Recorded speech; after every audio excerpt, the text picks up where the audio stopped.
नमस्कार, आप सभी का हार्दिक स्वागत है। आज मैं आपको निमिष प्रिया के बारे में बताने वाला हूं कि यमन की जेल में बंद भारतीय नर्स निमिष प्रिया की फांसी की सज़ा फ़िलहाल टल गई है, क्योंकि आज 16 जुलाई 2025 को निमिष प्रिया को फांसी की सज़ा होने वाली थी। लेकिन किसके प्रयास से और कैसे फांसी की सज़ा टली है, इसके बारे में मैं आज आपको बताऊँगा अपने दर्शकों को। निमिष प्रिया की फांसी टालने में केरल के एक मुस्लिम धर्मगुरु ने अहम भूमिका निभाई है।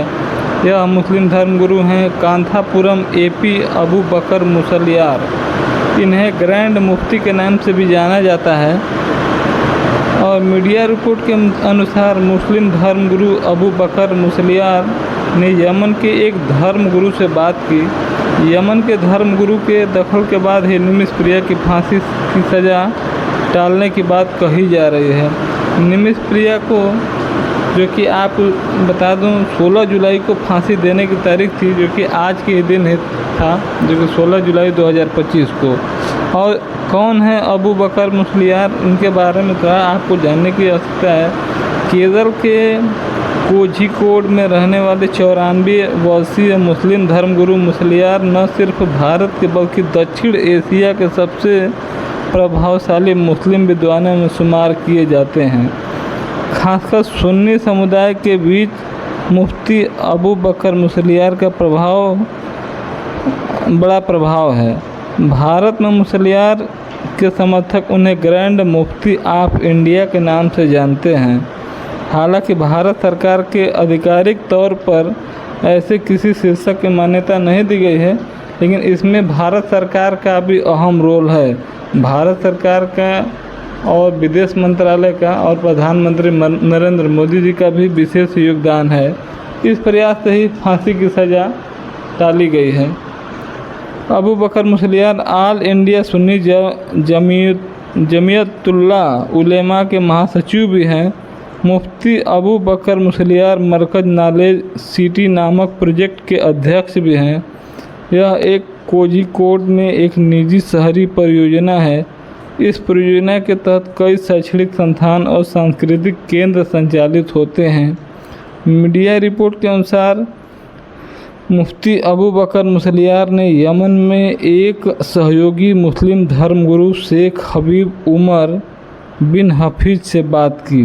यमन के मुस्लिम धर्मगुरु ने ही तलाल अब्दो महदी के परिवार, यमन के न्यायिक अधिकारियों और कानूनी विशेषज्ञों से बात की। भारतीय नर्स निमिष प्रिया की महदी की हत्या का दोषी पाया गया है। अब महदी के परिवार से ब्लड मनी लेकर निमिषा को माफ़ी देने के लिए मनाने की कोशिश हो रही है।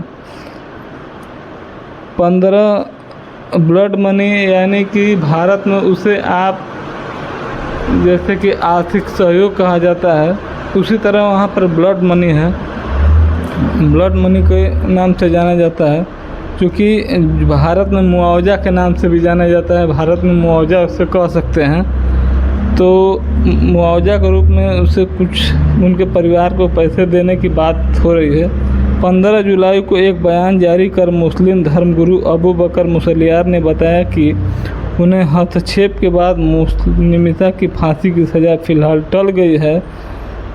और आगे सबसे पहले आपको एक चीज़ और जानकारी होनी चाहिए कि केरल की नर्स निमिष प्रिया को यमन में क्यों मिली फांसी की सज़ा। इसके बारे में भी थोड़ा अपने दर्शकों को बताना चाहूँगा। निमिष प्रिया 38 वर्षीय है और केरल के फलक्कड़ ज़िले की निवासी है, और उसे यमन में अपने बिजनेस पार्टनर महदी की हत्या कर दोषी ठहराया गया है। निमिष प्रिया 2008 में नर्स के तौर पर काम करने के लिए यमन गई थी। यमन एक देश है, और कुछ समय बाद निमिषा ने यमन के नागरिक महदी के साथ मिलकर अपनी क्लिनिक खोलने का फैसला किया। निमिषा पर आरोप